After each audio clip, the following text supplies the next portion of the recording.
అమ్మమ్మలు మా అమ్మలు చేసి పులిహోర చేస్తున్నారు. ఫస్ట్ చింతపండు గుజ్జుని తీసి పసుపు ఉప్పు వేసి ఈ రకంగా ఉడకబెడతారు. దగ్గరగా గుజ్జులా అయిపోవాలి. ఈలోగా చిలక్కాయలు వేపుతాం. రైస్ ఆల్రెడీ కుక్కర్లో పెట్టి రెడీ చేసుకుని ఉంచుకోవాలి. లేకపోతే నైట్ ఉండిపోయిన అన్నాన్ని కూడా మనం ఇలా గుజ్జులో పేస్ట్లో చేసుకుని కలుపుకొని తినచ్చు. కానీ అప్పటికప్పుడు ఇలా పేస్ట్లో చేసుకుని తినేది ఆరోగ్యం. ఈ రకంగా ఉడికిన గుజ్జులో చింతపండుని తీసేసి ఇలా గుజ్జులో ఫ్రై చేసుకున్నాం.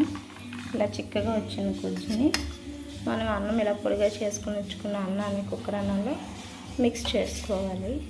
మిక్స్ చేయడమే, ఎక్కువ కాకుండా దానికి ఎంత సరిపోతుందో చూసి దానికి తగ్గట్టు మనం మిక్స్ చేసుకుంటే తాలింపు పెట్టుకోవాలి.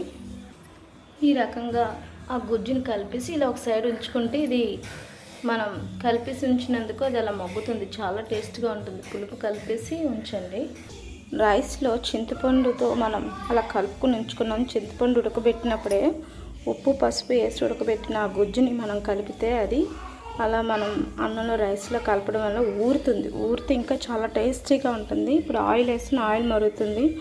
ఆయిల్కి ఫస్ట్ ఇవి వేస్తాను అన్నమాట. సరుకులు, చెలక్కాయలు అండ్ వాము, వెల్లుల్లి, ఎండుమిర్చి, అల్లం, కరివేపాకు, మినప్పప్పు, శనగపప్పు, ఇంకా జీలకర్ర, ఆవాలు ఇవి మనం వేసి తాలింపు పెట్టుకోవాలి. లాస్ట్లో ఇంగువ వేస్తాను.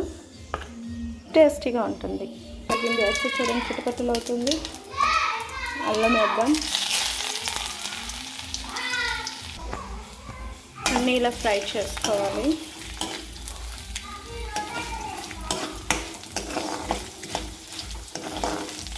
బాగా ఫ్రై అయితే మంచి స్మెల్ వస్తుంది. అందుకే మినపప్పు శనగపప్పు వేసాను.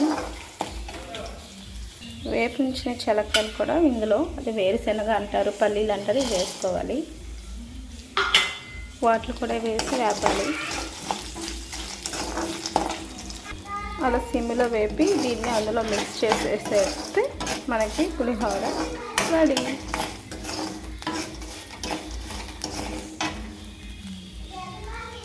ఇలా ఏగింది, ఇందులో కలపాలి. నేను నూనె అలా ఏమీ వేయలేదు. తగ్గట్టు కొంచెం వేసుకున్న, ఆయిల్ ఎక్కువ వాడుతుంది కదా అందుకని.